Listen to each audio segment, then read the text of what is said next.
Hey.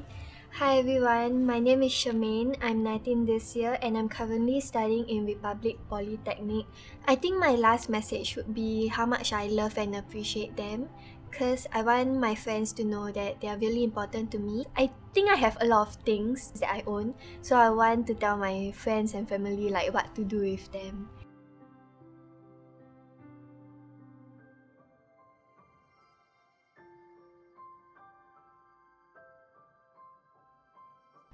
I would say I'm lucky enough when you compare my life with some people.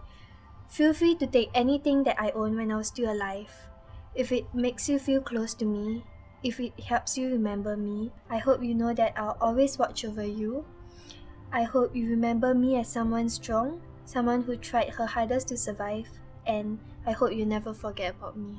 Even though death and separation wasn't something foreign to me, it's not something that I'll ever be okay with. It's hard, and I don't want my loved ones to feel this kind of pain. Whatever that's left, I wish for it to be donated to charity to help anyone that's in need. When I'm gone, I want everyone to know that even though I'm not here physically, I'll still be here mentally.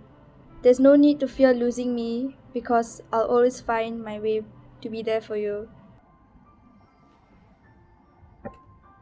Sometimes when my relatives message me and I'm still awake but I ignore them, or like when I see someone old, they're carrying a lot of things but I'm always late, so I'm rushing to go everywhere. I have a lot of regrets for not helping others.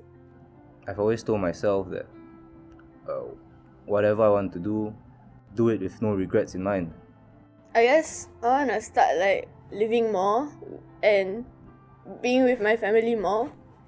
Reflect on myself, because sometimes you tend to not listen to your own advice, at least for me. So sometimes see whether you can help someone else when you have the time.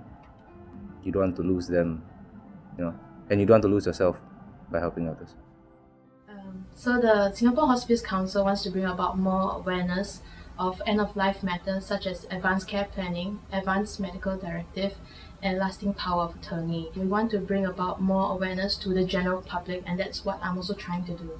When I was in the surgical high dependency ward and ICU for about 6 months, the palliative team actually brought together all my doctors from the renal team, the colorectal team, the pain team, and even the critical disease team to help manage my disease, to make sure that I was okay spiritually and mentally as well. I wanted to bring about more awareness to people who are not just people who are sick, but also just the general public. And I wanted it to be more accessible to everyone. So I created this journal, which is for people especially who maybe they don't have anyone to speak to about their care plans or their wishes, or they prefer to pen it down, write it down. So I created 2 books. One is called Past Perfect and the other is called Future Tense. Because I had chronic illness for about like 15 years already, so that's more than half my life. So I was hoping that I could do a final year project that could bring about more awareness of these end-of-life matters. So there's the 2 books, The Past Perfect and The Future Tense, which helps people reflect and make their wishes. And then the middle portion is actually called Simple Present, which was a video project. So what I did was I interviewed some of my friends who also had chronic illnesses, and I asked them to create a video message tribute to their family and loved ones. It's very hard for us to say I love you or thank you for the things that you've done for me. So I wanted to create this video project as a way for people to connect better with as a sort of like a gift for them while they're still alive, and say the things that they want to say. When I found out about my cancer, I was working as a station manager for Singapore Airlines. Right now, I am a photographer. I got to know about Singapore Hospice Council through a job that I did for them. I was involved in their campaign, which was called Land Your Instagram. Before that, I didn't know they existed, but after I know about them, I'm glad they exist. Well, I started out in photography. It's always at the back of my mind that I want to be able to give back to society using photography. So halfway through the shoot for Land Your Instagram, it struck me that these photos are actually very meaningful photos, but their family members will have these photos to remember them by. I believe in the power of photography as a way to preserve memories, to preserve emotions.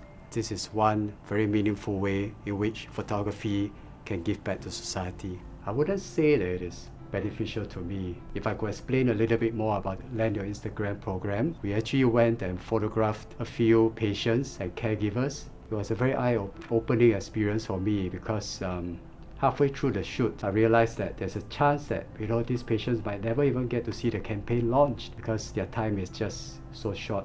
There was this patient called Colin. He picked up Chinese calligraphy in the last stage of his life.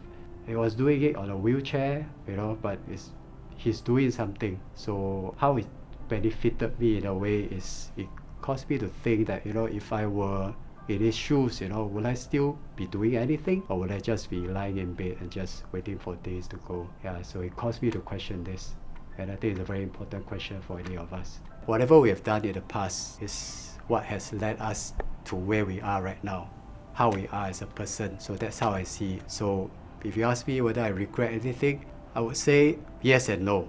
One quote that struck me was a quote by Dalai Lama, and his quote is that the goal is not to be better than someone else, but to be better than your previous self. So you can have some plans, aspirations in your mind, but what is most important is that you are here in the present, and the present is all that matters, because only in present you are able to do something, and whatever you do in the present is going to affect your future. So it's like a line. Whatever happened in the past, you cannot change it, but you can learn from it. Whatever happens in the present, you are in control. And whatever happens in the future will happen when the time comes.